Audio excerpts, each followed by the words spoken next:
France Info. Le nombre de signalements a littéralement explosé. C'est même devenu l'une des principales menaces sur les réseaux sociaux, la sextorsion. Ce chantage qui consiste à réclamer de l'argent en menaçant la victime de diffuser des vidéos intimes. En 3 ans, on est passé d'une dizaine de cas recensés à 12 000. Bonjour Margot Steve. Bonjour. Les cibles des escrocs sont dans la majorité des cas des adolescents. La plupart ont entre 15 et 17 ans. Beaucoup sont des garçons. Vous avez pu échanger avec l'une de ces victimes dont la parole est rare.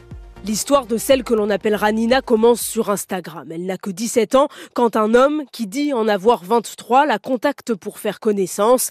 À l'époque, Nina va très mal, alors elle se confie à cet inconnu qui l'écoute et la met en confiance jusqu'à ce que la conversation bascule. Peu de temps après, il m'a demandé d'envoyer des photos, des vidéos, de l'appeler, de me déshabiller. Il me menaçait, si je le faisais pas, il avait trouvé mon école et il m'avait sorti tous les coordonnées, il avait trouvé mon adresse, la maison où vivait mon petit frère. Et après, si je le faisais pas, j'avais le choix d'envoyer des sommes d'argent.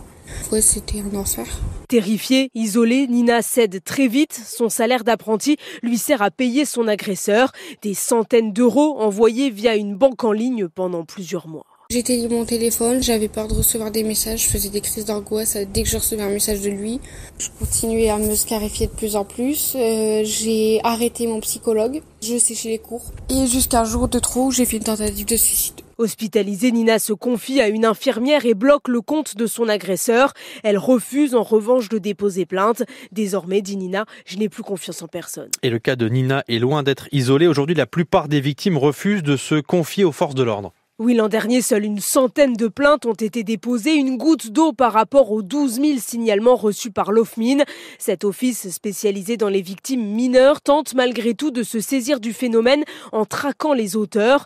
Des escrocs de plus en plus nombreux, avec des profils de plus en plus variés, explique la patronne de l'OFMIN, Gabrielle Azan. Jusqu'à présent, on avait beaucoup d'auteurs qu'on arrivait à localiser à l'étranger et maintenant on observe de plus en plus d'auteurs qui sont en France, que ce soit des adultes et des prédateurs sexuels qui ont compris qu'ils arrivaient à avoir, via ce chantage, une approche vraiment pédocriminelle avec des victimes. Mais on observe depuis peu de temps également un développement d'auteurs qui sont très jeunes, avec des faits de sextorsion qui sont commis en réalité entre enfants et entre adolescents, qui reproduisent le même mode opératoire de chantage sexuel en ligne. Des auteurs très rodés qui peuvent en une journée cibler plus d'une centaine d'enfants. Le problème, c'est que la plupart finissent par payer. Nous, ce qu'on observe en général, c'est qu'entre le premier contact et le paiement, il y a 45 minutes. C'est vraiment très court. Ce qui veut dire qu'aujourd'hui, c'est encore un mode criminel qui fonctionne, la sextorsion. Donc peut-être rappeler aux victimes que quand elles font l'objet d'une sextorsion, il ne faut jamais payer. Les extorqueurs mettent très rarement à exécution leurs menaces. Ils sont dans une logique de rentabilité et pour eux, il y aura plutôt un intérêt à aller tenter d'extorquer une autre victime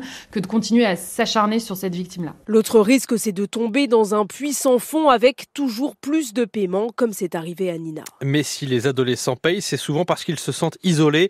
À l'association e-Enfance, on essaye donc de les écouter, de les accompagner aussi.